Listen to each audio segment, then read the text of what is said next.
Hello, chị Su, Su sơi nàoគ្នាស្វាគមន៍សាជាថ្មីមកកាន់វីដេអូថ្មីถึงអ្នកមានរឿងថ្មីមួយចង់ចែកជូនទស្សនាមេចំណុចចឹងថាល្បិចស្នេហ៍តោះចំណុចសាច់រឿងមួយនេះឈ្ងុយឆ្ងាញ់យ៉ាងណាជួបជាមួយអេដមីនទាំងអស់គ្នាជាដំបូងយើងគ្រាន់តែចូលនៅក្នុង website យើងមកយើងចូលក្នុង Google អ្នកគ្នា webithatena.com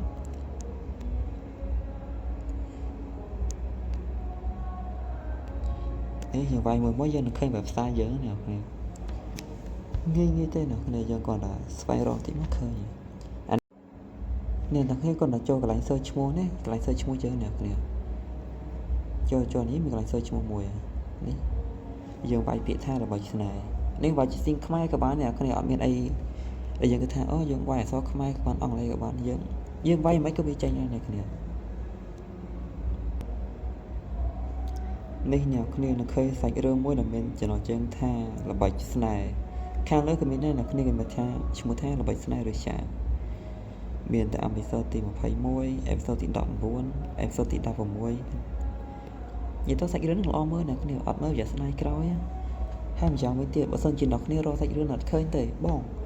ញ័រសាច់រឿងអត់ឃើញចង់រកតាមណាផ្សេងទៀតបានអត់បានអ្នកគ្នាគាត់ចុចកន្លែងមកឆ្លឹមនៅថៃ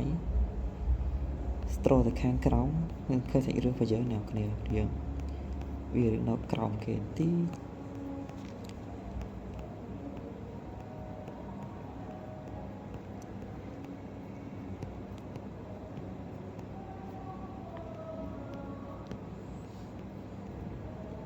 នេះអ្នកទាំងគ្នា